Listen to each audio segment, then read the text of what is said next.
thank you so much for joining us tonight. And let's talk ministry. At the count of three, let's talk ministry. 1, 2, 3. Let's talk ministry. All right. Well, tonight I have an exciting show for you here.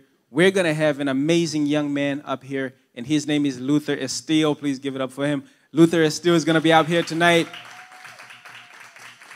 And we have another guest. We have also after him, Diana Ortiz is going to be joining us tonight. So it's going to be an exciting night. You guys ready? Yeah. All right. Well, first, a quick story, okay? There was a man, and he wanted to migrate from the United Kingdom to the United States. And this was back in the 1900s. And in those days, they traveled by ship. And what would happen is it would take about 3 months by ship to get from the United Kingdom to the United States. And so they told him it's going to take 3 months. What he did, he found out what it was going to cost. He went out and he found a job. And he started working there. He raised enough money to buy that ticket. And he came, showed up at the counter, and said, 1 ticket to the United States of America. The lady said, well, as she handed him the ticket, she began to explain the details to him. She said, sir, it takes 3 months for you to get to the United States of America from here. So as he was listening to that, he didn't hear the rest of the instructions. He drifted off in his mind, and he started to think to himself, you know what? If it's going to take me 3 months to get to the United States, I probably need to buy some wafers and cookies so that I can have food to eat. Well, he got on the, he found his money. He got on board, and he invited his friends. He was excited. He got on. He was ready to go to the United States. And every time that the people would now go and have gourmet breakfast, lunch, and dinner, he would retreat back to his cabin, and he would eat what? Wafers and cookies. Well, it turned out that after 2 months, they said, well, this ship was going to take 3 months, but now it's going to take 4 because we've been delayed. At this point, our friend started to realize he was running out of wafers and cookies. And so what he did, he befriended another man. He said, hey, man, is there a way that you can help me? He said, what do you need? He said, well, I tell you what. The man said to him, let's go to lunch together. And our friend responded, I don't have enough money to go to lunch. As a matter of fact, that's what I wanted to talk to you about. And our friend was informed because he said, well, friend, were you not aware that included in the price of your ticket is breakfast, lunch, and gourmet dinner? Our friend was on a ship for 2.5 months without realizing what is included in the price of his ticket. There are a lot of people out here that are living in the wealthiest state in the nation. There are a lot of people out there that are in the most powerful kingdom ever on earth, which is the kingdom of God. There are a lot of people out there who could be wealthy, who could be living a life of salvation, who could be living a life above where they are right now.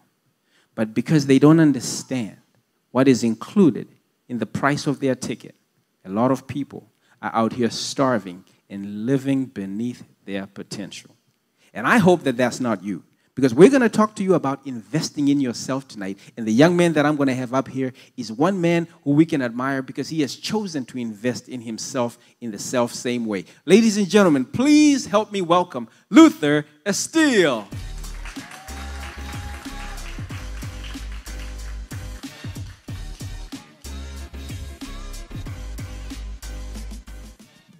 Luther, such a pleasure to have you, buddy. Pleasure to be here. Pleasure. All right. Glad to be here. All right, Luther is here, y'all. Ain't he looking sharp? All right. Now, Luther is an amazing guy, and I really am excited to have Luther up here. Today, December 31st, is Luther's birthday. Everybody say happy birthday, Luther. Now, Luther, I know today is exciting. Can you share with our audience what you did today to celebrate your birthday? So today I did something pretty scary, something way out of my comfort zone. I went skydiving.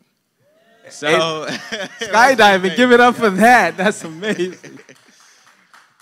How did that feel? Talk to us about how you made that decision and how did you lose that fear to be able to go up there? It was an impromptu decision. It was something that I guess the idea came to me earlier this month. I was always afraid of heights, and And earlier this month, I'm thinking, okay, what can I do for my birthday that's going to be like really impactful, something I can look back and say, wow, like I did this. And, you know, I'm in a phase right now where it's like, okay, I don't want to take any trips where I'm in a saving mode, so I don't want to take any crazy trips and go to different places. And say, okay, well, what about skydiving? And I just focus on that. And I try not to tell any friends because, you know, they might discourage me not to go. So I booked it, and I said, okay, I'm just going to wait on that day. And today I actually did it. So all right. Well, exciting. Congratulations to you, Luther. Thank you. Now, Luther, you've launched a podcast. Yes. Talk to me about what this podcast is doing in terms of adding value to the Haitian community. Talk to me about how that whole thing started for you. Yes, so I launched a podcast. The name of the podcast is Quorum, and it's for the Haitian community. The goal of the podcast is to empower and educate and inspire young Haitians around the world. And back in 2015, God gave me an idea where he wanted me to serve my community. And I didn't really know how I was going to do that.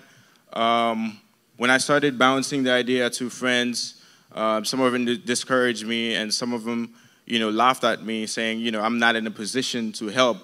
You know, I'm not successful enough. I'm not in a position to help. So I kind of like, you know, didn't really go with the idea. So I started focusing on myself, but still, like, it was still bothering me, right? It was bothering every time I wake up. I was like, okay, God told me to help the Haitian community, but I haven't like really do anything. So, and beginning of 2019, and God really gave me and say, well, this is the way I want you to go with it, and it's by starting a podcast. So wow, that's incredible. Now, talk to me about a podcast.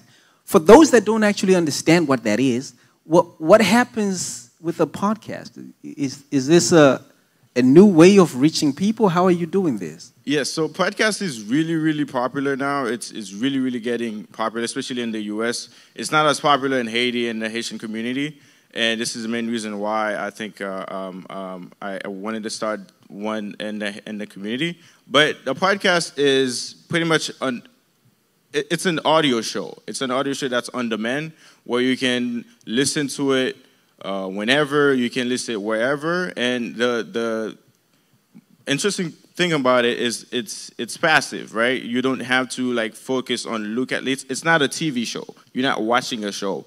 You're listening to it, and it's so passive. You can be at the gym listening to it, and there are different type of interviews where people are interviewing business owners and investors, and you can learn from those people on a personal level. They're sharing their stories and their journeys and how they get started. So I think it's really amazing. All right, all right. Now, this is exciting. Now, I know that you have had a passion for serving the Haitian community.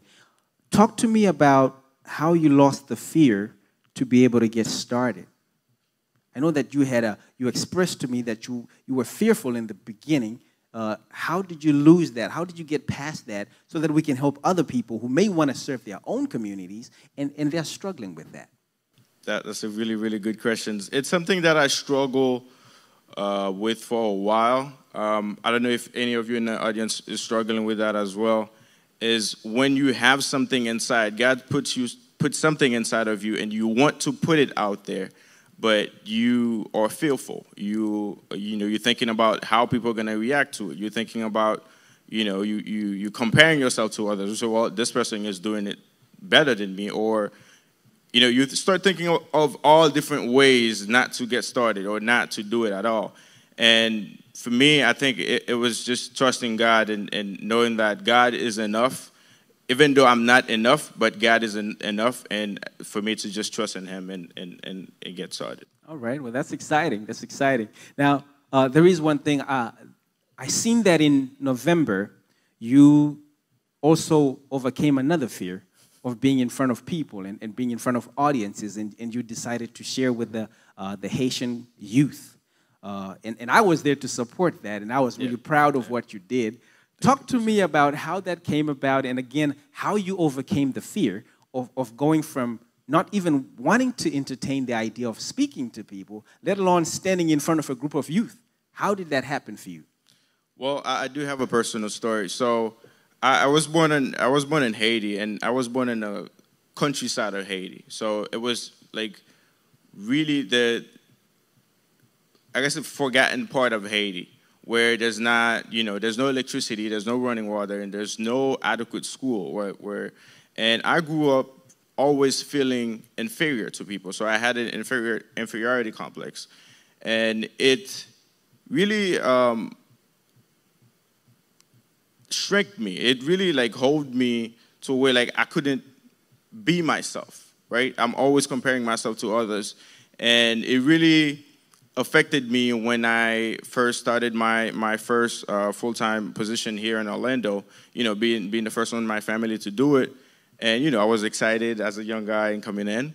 And 3 months in, and I started seeing myself doing the same, comparing myself to my peers, say, well, this person, went to so-and-so school. My background, I didn't have that much great educational background because my parents didn't have the means to send me to the best schools in Haiti. So I started comparing myself a lot, and I saw myself shrinking, and it started affecting my performance.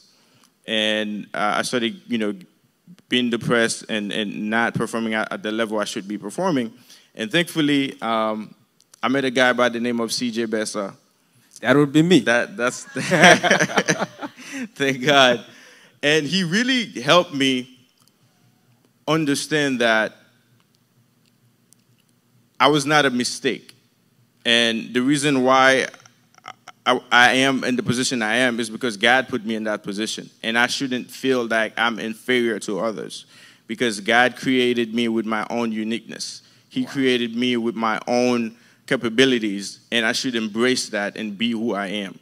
So I'm really thankful for that. And since then, really, I've been on a growth journey, and I've been trying to spread that to my community. And this is the main reason why I started the podcast and helping out the kids in the community. Wow, that's amazing. Give it up for Luther, y'all. That's powerful. Now, eventually, how much of an audience, the Haitian audience, is there to reach? Have you looked at the numbers to see how many people you could impact? It's pretty huge because Haitians are everywhere around the world, pretty much. So it's mainly in the U.S. and Canada, Brazil, Chile. So Haitians are around the world, and I want to. And one of the reasons why the podcast is not in English, is in Creole, is because of the fact that we Haitians we speak different languages, but the main language that we speak and fully understand is Creole. And what I notice is that like the valuable information that people need to grow, like personal development, investing, business, these informations are not available in Creole. So that creates a language barrier where if someone wants to learn, want to grow or learn, they would have to learn it in a different language where they're not comfortable with. So that's the main reason why. That sounds exciting. I love that. Yeah. There's a lot of potential in there. Now, if all things worked out according to what you desire, in other words, whatever your vision is, if it turned out exactly how you desire it, what would that look like for you? Paint the picture for me. Let me see it. And, of course, for our audience. Speaking of the podcast or the myself? Podcast, yeah, the podcast and what you're doing with the community. So I really would want the community to be a lot more, how can I say this? A lot more involved in learning, right? So I want to, because what I noticed in my community, especially on social media, there's a lot of entertainment content out there.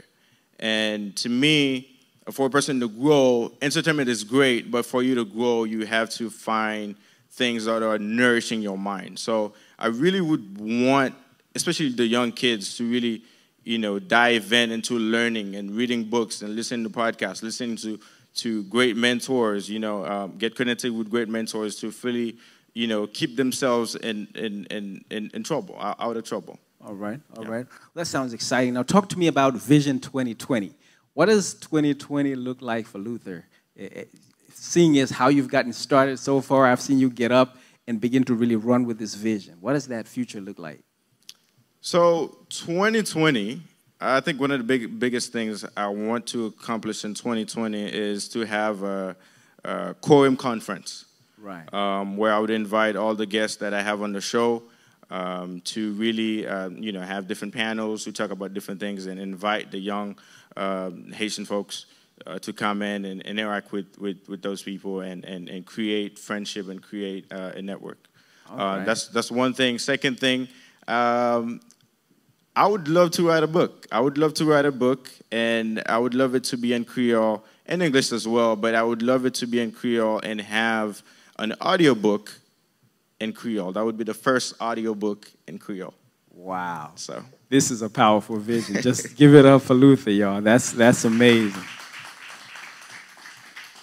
Now, Luther, how would people find you if they wanted to listen to your podcast and if they wanted to participate? I see that you have a wonderful flyer out which kind of talks about that, but how would, you want to tell our audience how they can get a hold of you? Absolutely. So if you would like to follow the podcast and leave us a review or, give us your feedback, you can go on Apple Podcasts, you can go on Spotify, and you can go on, where else we are? On Google Podcasts as well. So. All right. Well, that sounds exciting. Luther, I would like you to look into that camera and tell any people out there, you can even do it in Creole a little bit, for the people that you would like to follow this podcast, something that can help to excite them, to entice them into joining your ministry. Definitely. So, tout le monde qui attendait là, et non pas me saluter, so pas oublier, allez suivre Quorum Podcast là, son podcast qui là, qui pour éduquer et encourager tout jeune qui t'a voulu faire un bagage dans la vie. So, allez inviter tous les amis pour nous capables avancer ensemble, okay? All right, I don't know what he said, but did that sound interesting, y'all? All right, give it up for Luther. We're going to be back, and when we come back, we're going to have Miss Diana Ortiz. So thank you guys. Stay right where you are. We'll be right back, all right?